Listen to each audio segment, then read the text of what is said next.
Hello, everyone. It's 41 minutes after 9 o'clock. I'm Wave Meteorologist Brian Good. Welcome to Storm Talk.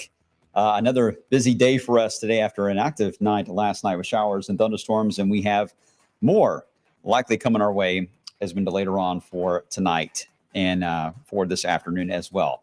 All right. A lot to cover. I'm going to walk you through the radar setup, and I'm going to cover the latest, of course, on the storm threat that we could see for later on for the evening time period. Wednesday's setup, which is starting to change, and Thursday, which, FYI, Thursday is already an alert day for Thursday. But that is that is the main front to come through and hopefully end all this mess, right? So a lot to cover. As always, you guys can comment on social media. I'm seeing a lot of your comments already.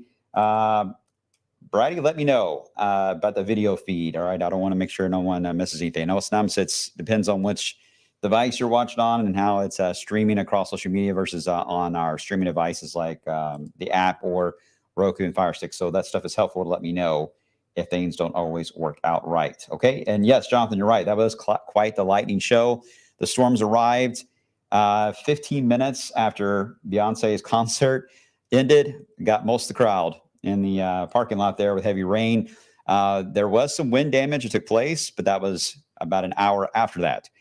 With severe weather that came through, and we had several warnings during the overnight. But yeah, it was quite active. I'm glad the concert made it in, because if that would have moved in during the time of the concert, it would have been probably a whole other storyline today. We are glad that worked out. So today, where do we stand?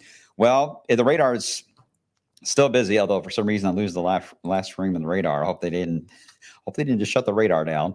It looks like that may have happened. All right. So sometimes it happens. The radar can go down at Fort Knox, so we lose the image. So hold on one second. I'll try to switch to another source here real quick because we do have some downpours. There's nothing severe right now happening, but these are strong at times, and they're getting up there about 36,000 feet. So they can produce pea-sized hail. You can get some gusty winds out of these as they move across Clark County right now into Oldham County, drifting into Henry County.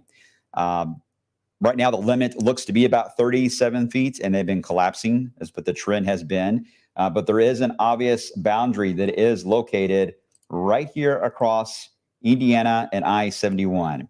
Remember that from what I'm about to tell you in just a few minutes. Remember that boundary that is there. There's also one across southern Kentucky.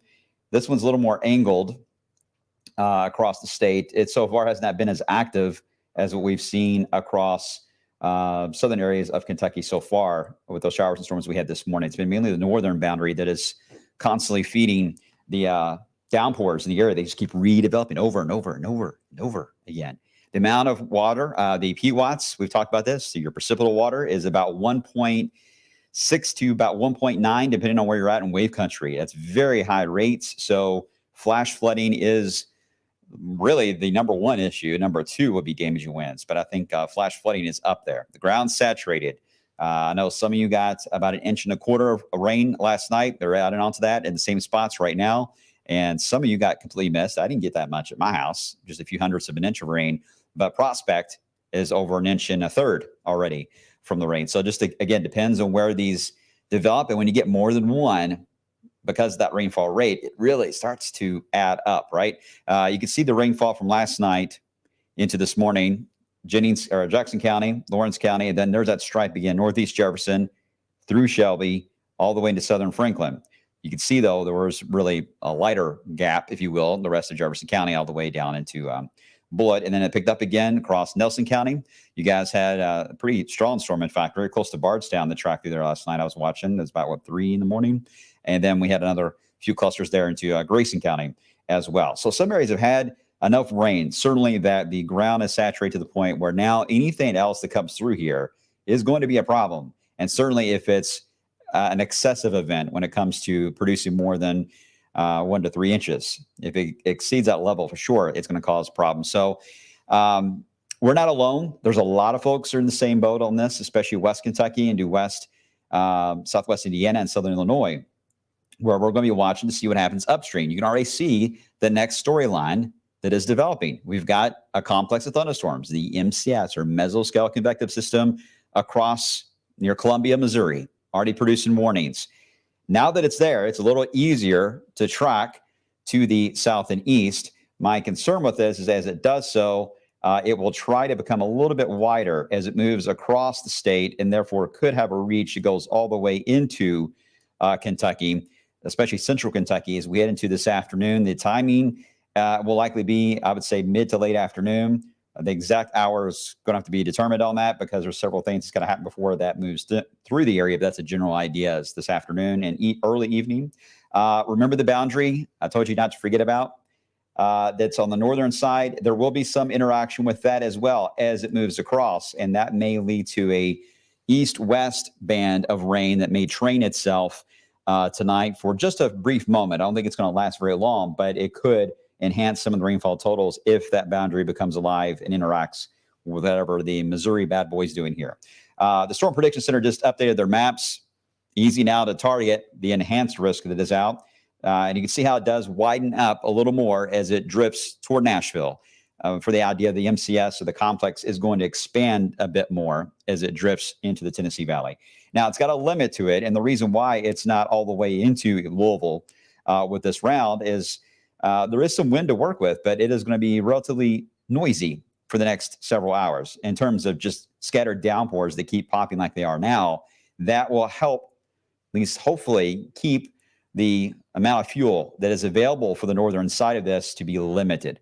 Therefore, it's much more of an open field here for heating to take place, and therefore stronger damaging winds that will likely develop. So our area is a little more iffy because of how the radar is acting now.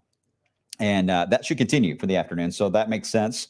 If there's any change on this, it would be the idea that if our little downpour action that we've got now, if it fades sooner than expected and we get a little more sun than expected, it tries to work into central Kentucky, that would easily cause the slight risk to get moved up. I don't see the enhanced, but I think the slight would go back up. So be mindful. That could be an area that changes for this afternoon, and we could get a last minute alert day out of this if that is the trend. So it's all going to happen very fast. All right. So we're going to be constantly updating this. And the main reason for this upgrade to enhance, again, is the wind potential, which is in the red, which is pretty easy going. I think winds here could easily get to 75 miles per hour or higher in some of the Boeing segments. Here's one of our, the models, of course, have done such a lovely job lately. That's my sarcasm, if you didn't notice. But this one, I think overall, its storyline is good. It may be a little far north, but I think what it's doing is right. It's 3 o'clock in the afternoon, and it's got the MCS at that point moving into the LBL area of Kentucky, not far from Bowling Green.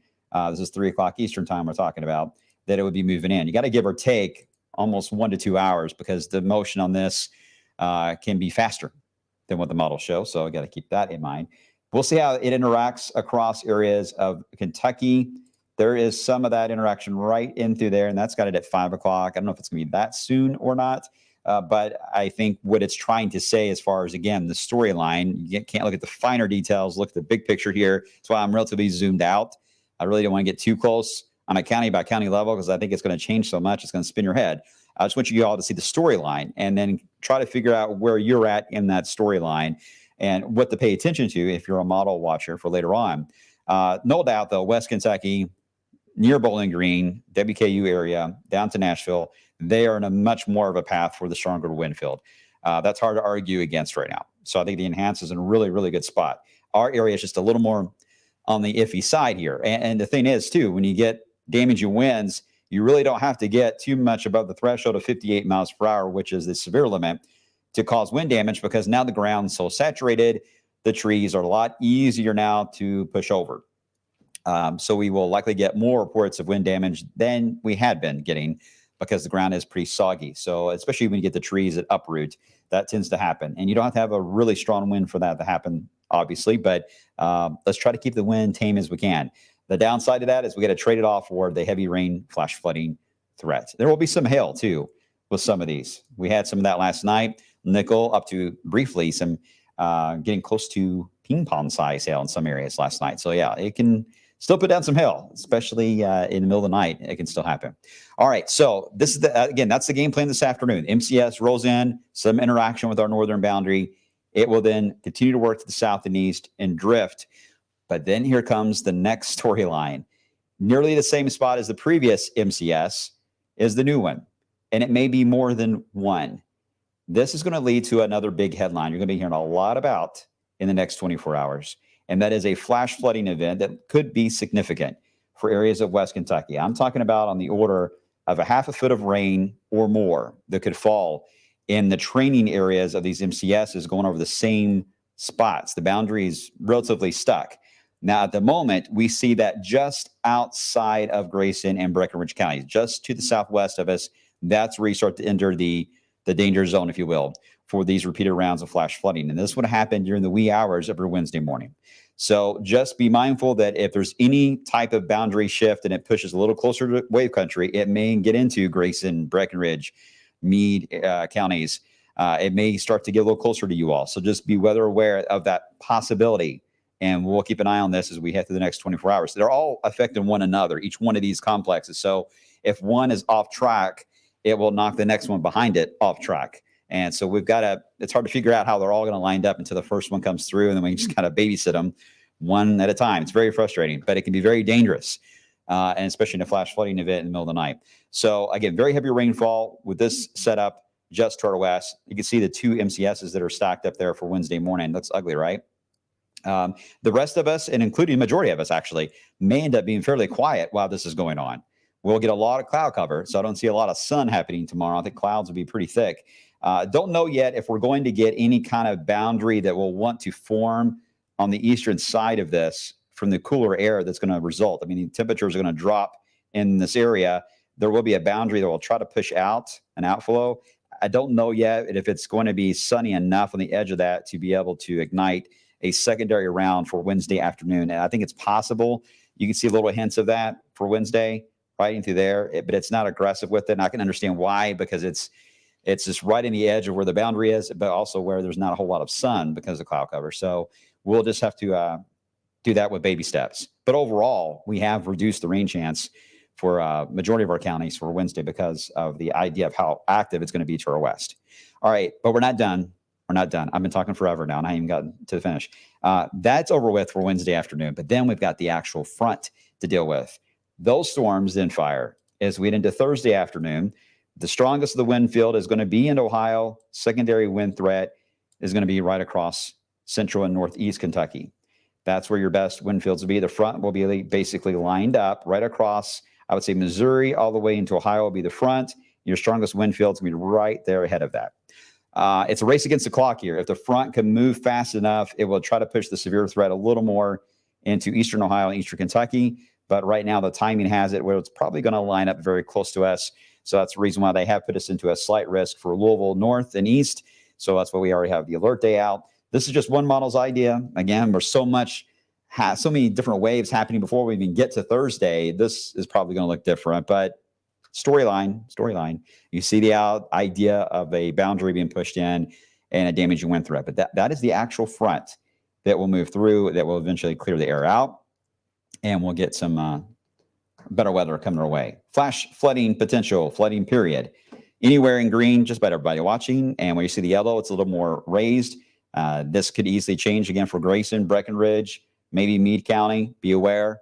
Crawford County, be on standby as well. You could see some changes on this. But even for everyone else that is watching, even these downpours today, this evening, not even a part directly of this MCS, you get some downpours that pop, you can get a brief flood advisor or a flash flood warning. That is possible because you've had a decent amount of rain in the past 24 hours. So even though I'm talking more about a general threat, it's going to happen in more of a wider scope, but the individual events can still happen. So if you have a creek or a stream that can rapidly rise, just please keep an eye on it. But here's the good news. After we get past Thursday's, whatever drama that's going to be, we end up with refreshing air, a chance to enjoy some quiet weather. It may be just unstable enough that we can't take out the rain chance completely for the weekend, but it's not a severe weather setup. It's going to allow for temperatures in some spots, especially away from Louisville and especially in Indiana.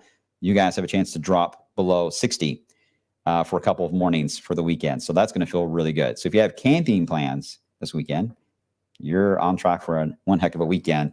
And we'll get back to the heat and humidity for next week. But that's where we stand right now on the storm threat. No one's got any questions, right? Hopefully not. I'll start at the most recent and work my way back because hopefully I've already answered majority of your questions on this one. So Ashley, so the MCS, what's the main threats with that? Main threats are very common with this are always going to be straight line winds. The exception to that, and I know what you're going to think here, and you're not the only one, Ashley, is what we see a tornado. You can get brief spin ups that happen in this type of setup. It's not common. They're usually relatively weak, but a tornado is a tornado. But here's the thing I want you to take away from this. Usually the straight line wind from MCSs like this, these complexes of storms, is more of a risk than even a small tornado can be. And as far as damage, it can cover much more real estate. So MCSs usually cause more problems than an isolated supercell can. So that's the reason why there is a low wind tornado threat. I really want you guys to keep in mind on the straight line wind threat for those that are mainly south and west of Louisville for that potential. This is certainly West Kentucky is going to get hit hard compared to any wind and wave country over the next few days. If you have friends or family there, I hope they're ready because it's going to be a long 36 hours for them for multiple issues that they have coming their way. Chris, what about the high-res NAM or the HER? They are changing constantly. So I don't want to show too many models. I know a lot of you that love looking at the models, but you're going to get so many different types of storylines from what you're looking at that it's going to be more confusing than helpful. All right. So we're watching it. I think the NAM did fairly well, FYI, on yesterday on the intensity of the storms. The HER did a little better on some of the placement, but none of them are doing great. They don't get A+ in the report card. So, and they're not going to do great. This is too much of a sensitive weather pattern that even as good as what weather models can be today, it tells us we still have a lot to learn on creating the math formulas that go into them. So if you're a math major or math nut period, go into meteorology. That's where we need mathematicians to get in to the meteorology more and more and develop these formulas for weather models because they're all input by man. These formulas are. So they're going to be automatically flawed there, right? So it's a very complex setup that goes down to just the finer little details. So that's the reason why the models right now are tough to do. And the radar is easy now because we saw the storms in Missouri already forming. So that helps tremendously on figuring out what's going to happen for later today. So that's the reason why confidence went up, and that's why the enhanced went out to the south and west. Cameron, what about temperature patterns looking toward August? The heat does try to come back, of course, but we've seen that attempt several times, right? And it fails. I don't see an argument right now to say that it won't keep failing.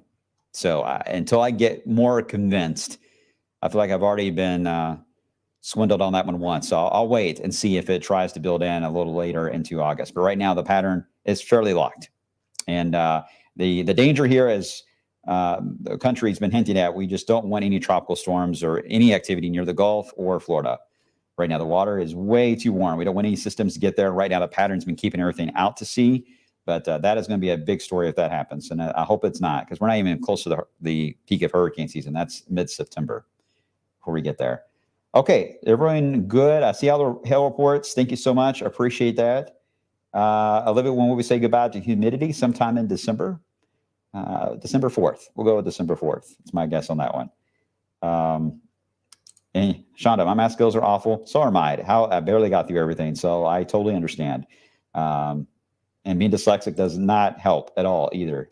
You guys can tell that from my tweets, how I tweet out. All right, guys, I'm going to leave it there. I'm going to get ready. I get ready for the midday show. I am going to be taking some time off after the noon show today. So you guys won't see me for a while, for a few days anyway. And I'll be back, though, eventually. I'll be back. Don't worry. But I'm going to try to get away from all this craziness with the storms. All right. And I will see you all on the flip side if I don't see you on midday and noon today. Take care, guys. Have a good one.